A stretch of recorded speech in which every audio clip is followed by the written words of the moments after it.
Governor Gilda Mushir, Governor Craig Livingston, Governor Luis Carranza, Governor Lyon McLean, thank you for choosing me to be a speaker today. I know it takes a lot when you want to select your speakers. You want people who will inspire the people coming, and so I'm very grateful for selecting me to share my story. To every Rotarian in the room, past governors, past presidents, president-elect, guests, being here today on this stage is not only a personal honor for me, it is proof of what can happen when hope is given a chance to breathe. When a voice that poverty tried to silence is finally heard. And when a story that began with struggle is rewritten by faith, opportunity, and possibility. Because I know what it means to almost be overlooked, and I know what it means to be seen because of you. I grew up in a world where dreams felt like a privilege we could not afford, where choices weren't really choices at all. They were assigned by circumstances. When you were poor, poverty becomes the loudest voice in your life. It tells you where you can go and where you can never reach. It decides who eats and who goes hungry. It decides who stays in the family and who must be given away. It tells you that your love is not enough. And worst of all, it whispers to you again and again that your voice does not matter. And it's that something that my family knew way too well growing up in Haiti. As a reference, this is a map of the Caribbean, and you can see where Haiti is with all of the places that maybe some of you have gone for vacation. We share the same beautiful water. The Dominican Republic and Haiti, we share the island. However, our story could not have been more different. The cycle of poverty is something that we experience my family experienced. The majority of Haitians, they make less than $3 a day. And that $3 a day, many of them, they have to pay for rent, they have to feed their kids, and now they have to think about whether my children will go to school. Because over 90% of the schools in Haiti are private. And so you have families who know education is the key. Education is that golden door that Gordon mentioned this morning. And yet, most families cannot give that to the children. My parents were people who had deep dreams they carry in their hearts, but dreams they desperately wanted to fulfill but could not. But they carried those dreams for their children, praying that their lives would be different. There's a picture of my dad and my mom. My dad was 10 years old. His family wanted so badly for him to go to school. They could not bear to see their children living the life they've been taught.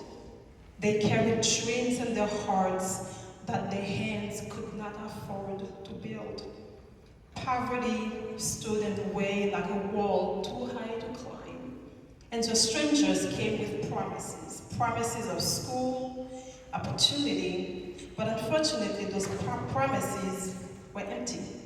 My father at the age of 10 went to live with a family who had promised they would help him. They would help him go to school and that he would have a better life. Unfortunately, when my dad got to that place, he was being used as a slave. He was pretty much the first one to get up, the last one to go to bed, he did chores that no children should be doing. My mother, on the other hand, she wanted to go to school, but her father did not believe in educating girls, especially when there were boys in the family, because there was not enough money, therefore the boys would get the priority. To my grandfather, a girl's place was inside the house, learning to become a good wife, not a teacher, not a leader, not a dreamer. But my mother had dreams that refused to stay quiet. She wanted to be a student. She wanted more out of life. And when those dreams were dismissed, something inside her broke. Not her spirit, not her strength, but something in her broke. 2 different childhoods, 2 different wounds, but both of them shaped by poverty. My parents were excited to welcome the firstborn into their lives. Like so many first-time parents, they were over the moon, filled with love, wonder, and a fierce sense of responsibility. In a place where survival was never guaranteed, my mother understood that her child's strength depended greatly on proper nourishment. Knowing how rare and fragile life can be, she was determined to give him every advantage to survive. She nursed him until the age of 2, sacrificing her own comfort so that her baby could receive proper nutrition. But after weaning him at the age of 2, that's most people in Haiti, that's what they do when they have their babies, because they know malnutrition is just around the corner, so they do everything they can to feed the children, to nurse the children. At the age of 2, he was weaned off, and malnutrition quietly settled in, threatening the very life they had celebrated with such joy. It was a painful reminder that love alone cannot always shield a child from the realities of scarcity. And many low-income nations reaching the age of 5 has never been certain. In Haiti, more than 1 child died before their 5th birthday, highlighting the devastating impact of poverty, limited health care, and malnutrition. My mother did everything she could to nourish my older brother. Nursing him was his lifeline, literally what kept him alive. However, they start seeing the signs, the yellow hair, the big belly, the shiny skin. At the tender age of 2.5, he became part of the grim statistics that haunt so many families living in Haiti. Children robbed of the chance to grow, to play, to thrive. I never had the chance to meet my mother. He died at the age of 2.5. My parents were broken, as you can imagine. Then in 1889, those are 2 of my sisters. She was sick. My sister who was standing, she was extremely sick. My parents sold everything to take care of her, but she just would not get better.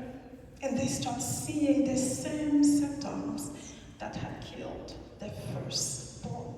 The yellow hair, the shiny skin. They could not bear to lose another child.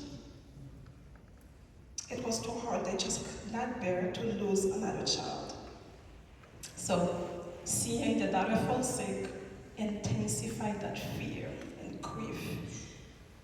They could feel death knocking once again. And then they were forced to make a decision no parents should ever have to make. It was not a choice, it was a surrender.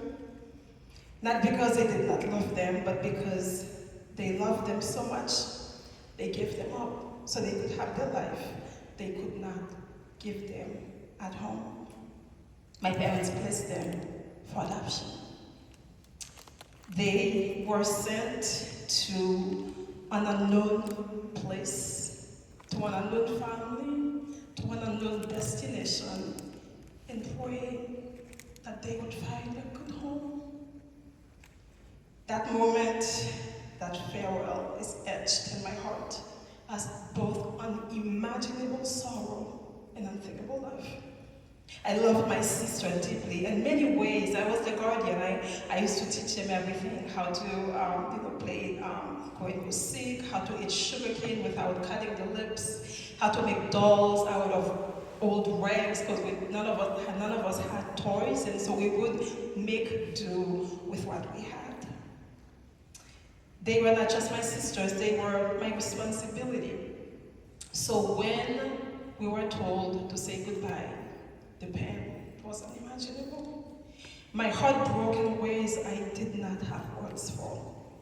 But there is a truth, I must say, one that poverty forces and places it should never reach. A small part of me felt relief, not because I did not love them, but because I was a child who was hungry. I said to myself, maybe with two less people in the house, maybe my portion of food will be a little bit bigger. Maybe I will go to bed less hungry. Poverty forces children to carry guilt for emotion they never ask for. And even now, that truth still hurts today. I started school when I was 10 years old. Most kids in my hometown, they go to school at the age of 3. For 7 years, I waited for my turn. I had dreams. I've always wanted to be a nurse. I always wanted something different. But I waited and waited and waited, and finally, my family sent me to school. Like I said, over 90% of the schools in Haiti are private. And so growing up, when I finally was able to go to school, I remember I would see the principals would come into the classroom and would call students' names who did not pay the tuition to go home. But then I remember growing up, part of my chores were always holding water in the morning. I lived in a very small house with no running water, no electricity. And so we would go for miles to go get water in the well. As we carried the heavy buckets on our head with my friends, we dreamed of becoming important members of our community. I dreamed of becoming a nurse. My friends, they dreamed of becoming teachers, doctors, nurses, lawyers. We would joke and say, one day we are going to be so busy and important, we'll pay someone to carry these big buckets of water. But during my years in school, when the principal called my name, I used to see the humiliation my friends would go through when their name would be called, and I kept praying my name would never be called. Now I have to say, when she told me to leave, sometimes I would get kicked out of school because I did something that deserved to get kicked out, but that day I was uninjured. I was perfect. And so when he called my name, I was just so surprised. And I picked up my belonging. I pleaded, I said, please, don't send me home. I cannot learn at home. But I was sent home. While I walked home, I tried very hard not to cry. I did my best. And then when I got home, I just broke down. I started seeing my dreams just pass me by. I stayed home, not for one day, not for 2 days. My parents told me they would do everything they can to find the money to send me back to school. And I wasn't sent home for $5,000. It wasn't $500. It was not $50. The saddest part, it was the equivalent of $1. $1. 4 quarters. It kept me home for 2 weeks. When I finally went back to school, I was glad and relieved, but something in me had changed. A fear had settled in, a fear to dream, a fear that even the smallest steps toward my future could be stolen at any given moment. From that day on, I carried a quiet ache in my heart. Each time I imagined my dreams, I felt the weight of that moment. Then I stopped dreaming altogether. Then in 1999, the family who adopted my sisters came to Haiti in the search of meeting my family. His name is John. I think I don't have to say who John is in that picture. I met John in 1999. And John asked me about my education, about my family, my background. And I told John about my story, being sent home for $1. My dream of becoming a nurse, I pretty much stopped dreaming altogether. After visiting me, John asked me a series of questions. And part of the questions was, biology, chemistry, science questions he was asking. And here I am, I'm thinking, I had never met any Americans in my life until I met John. So I'm thinking in my head, well, maybe that's the way all Americans are. When they meet you for the first time, they just ask you science questions. But John was just measuring my hunger for learning. He was heartbroken. I remember John wanted to go see my house, and that was the hardest part for me. I was so embarrassed to take anyone to see my house. It was just an eyesore, and I did not want people to see it. None of my friends had ever been to my house. It was just too hard to show the poverty that we were in. But John would not take no for an answer, so he went to my home. And John asked me the question that changed everything. Miquette, I'm going to go to the United States. I'm going to go back to my club. And I'm going to ask them if they would sponsor you as a youth exchange student. I had no idea what Rotary was. I had never heard of it, did not know anything about it. But I'm like, wow, it must be a wonderful organization. For him to think that Rotary could change my life, it must be a wonderful organization. And at that point, everything changed for me. I started dreaming again. Throughout my years in school, I was never able to stay in school for a full year. I was sent home repeatedly from 5th grade until I got to 10th grade when I met John. But I started dreaming, maybe my dream of becoming a nurse might come true after all. It was not easy to get the visa to come to the United States because of my poverty. It's really hard to get a visa. But I was very grateful that that visa was eventually granted to me. I came to the US in 2000, and I remember my first few days in the United States. I was in this beautiful house. For the very first time in my life, I was in a place that has running water, electricity. Do you know how peculiar it is when you wake up every morning? You just go to your bathroom, you turn on that thing called a faucet, and just water magically appears. Or maybe when you tell your children, hey, you're gonna go somewhere, and they said, Mom, which car? I remember taking this warm shower. First time, a warm shower. they had to come get me out of the bathroom because I just did not want to leave. I'll just say that. I was just so grateful. And then I would wake up in the middle of the night when everybody was sleeping. I would just open the fridge.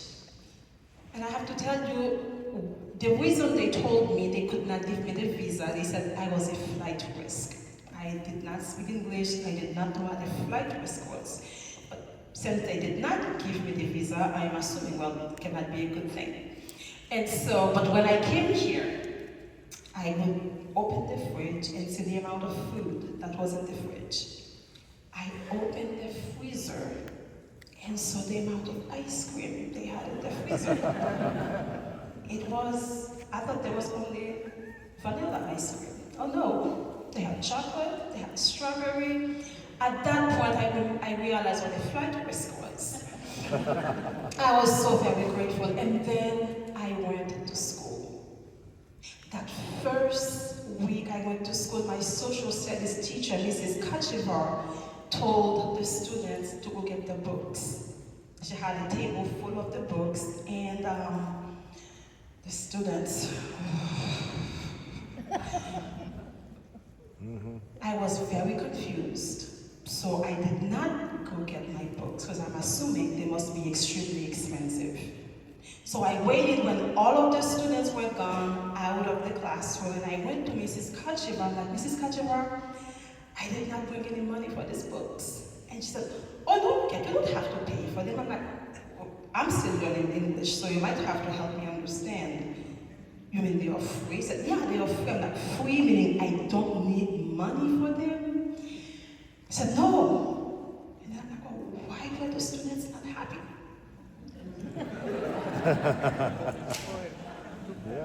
And I realized they do not know they're the exception. Yes. They do not know that there are so many children in the world would switch spot with them within a second. They do not know that they have everything that's given to them to have their dreams come true. They had free books. What else could you ask for? I was so very grateful for the opportunity that were given to me to come here. And as I continued my education, I was about to go back to Haiti to ask for another student visa, because as you know, as a Rotary youth exchange, you can only be here for 1 year. Then if you want to come back, you have to go back to your country to get another visa. And so that's what I did. I went back to Haiti. Again, it wasn't easy to get another visa, but I'm very grateful I was able to get that visa. And I went to college. I studied nursing. I became a registered nurse. My dream that I never thought would come true, Rotary made it happen. And as I was in the process of going back to Haiti, I said, what can I do to pay it forward? To have people like you invested in people you would probably never meet. You did that for me. And so I started Teach Haiti. Teach Haiti is a program that supports kids to go to school. When Rotary chose to help just me, they did not know they were going to be helping hundreds and hundreds of kids. The ripple effect. Today we have close to 700 kids going to school. We serve 16,000 meals every single month. Because I remember the hunger that I experienced going to school in Haiti. Even when we were at school, it was hard to learn in an empty stomach. And so I made sure they had a meal every single day. We are supporting over 500 families. This is our campus in my hometown, Saint Michel. Growing up, that tiny little house you see at the front, that was kind of the size of my school growing up. But after Rotary has changed my life, I wanted to build something that would inspire kids to know just because they are poor does not mean they cannot go to a school that will inspire them to dream big dreams for their lives.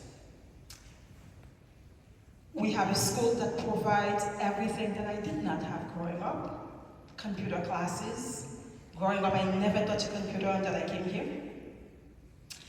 They have music, and that piece of cake is extremely important because many kids in third world countries, they do not know their birth dates. When you ask them, just like they would say, I was born on a Tuesday, Monday. That's how they answer you. Because it happened to me. I did not know my birthday until I was, you're gonna have to read the book to find out. That's coming. These are our seniors. The seniors, they get to choose their uniforms and they dress for success. What we do for all of our seniors at the school, when they graduate, they each receive a scholarship to go to trade school. Because we believe that 1 year is a difference maker.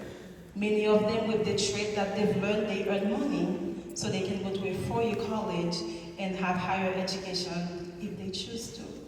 These are some of our students who are just like me.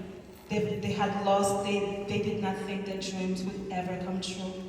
But Valentine, with the 2 girls that she has, these are her foster kids. She was able to finish school. She's a teacher.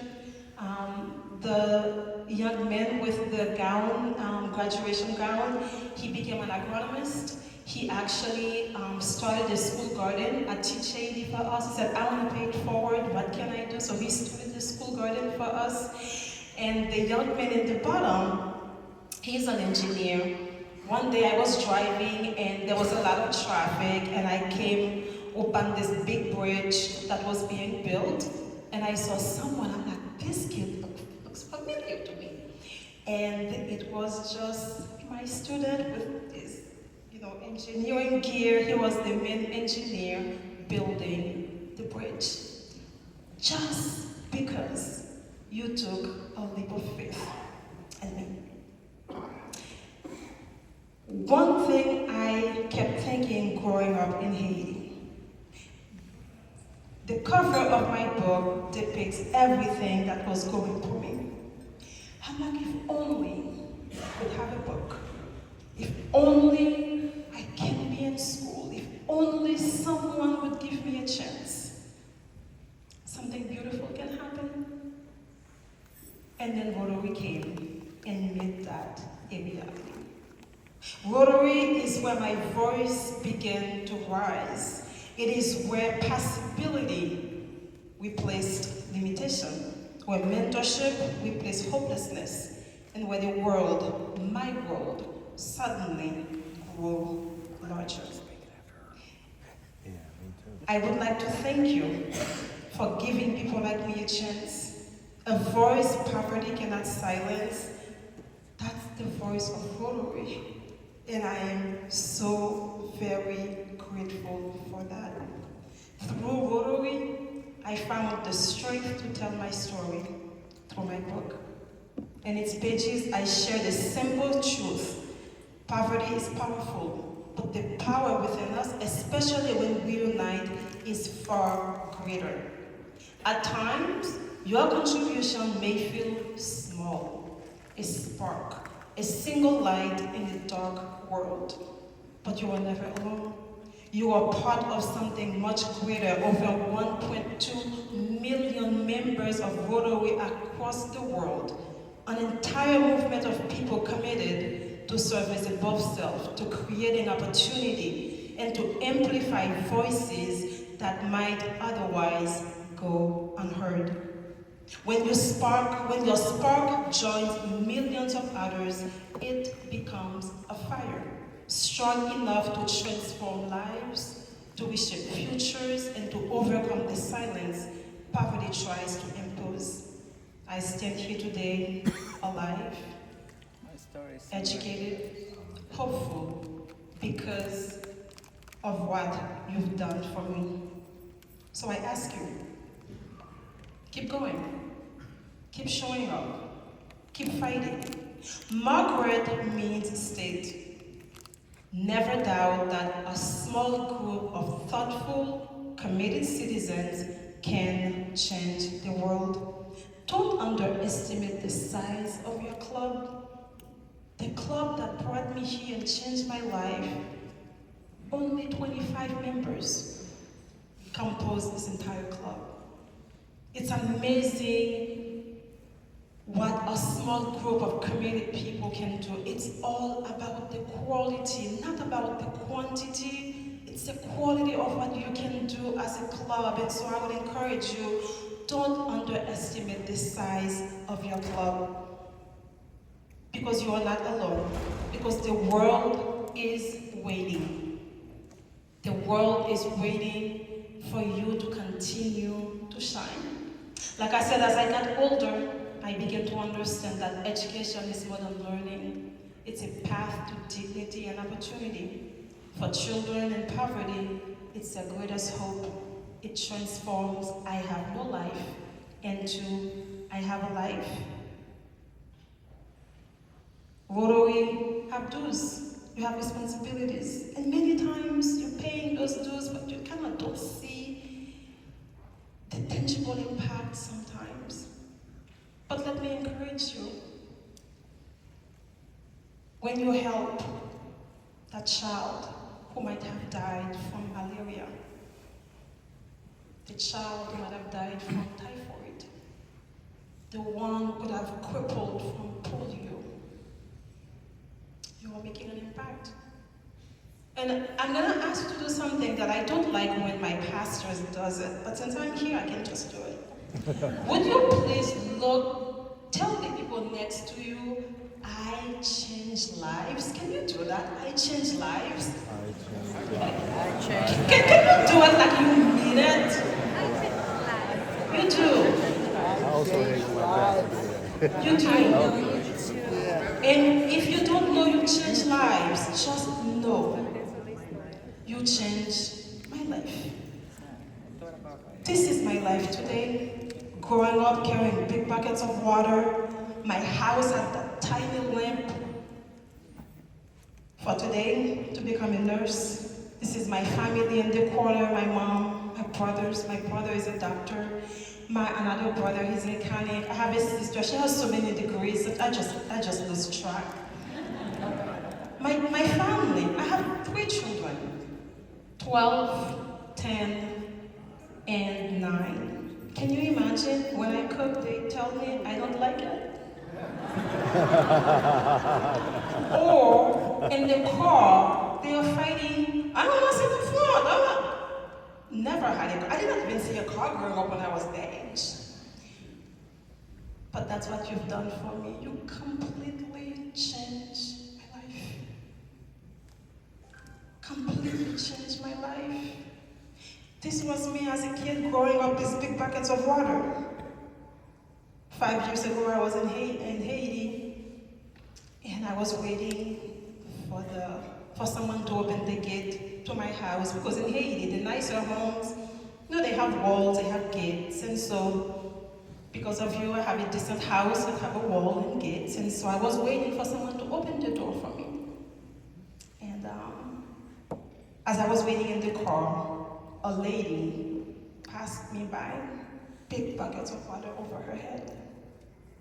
And then when I looked closely, I saw it was my childhood friend.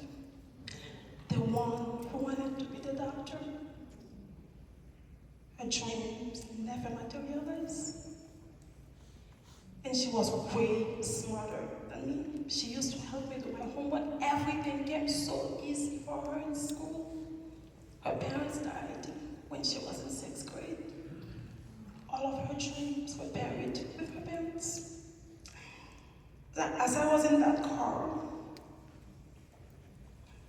I realized and I remember to be so grateful, because I don't have to ask myself, where would I be without Rotary? I know I would have been there. I would be the girl carrying these big buckets of water today, with no dreams, no hope, no aspiration.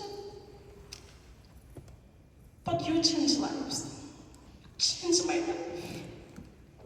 And I want to thank you from the bottom of my heart. And I encourage you, keep going, keep fighting. Keep fighting to world, there is a little boy. There's a little girl who's waiting for their voice to be heard. And you are the answer to that voice. So thank you so much for what you do to change my life.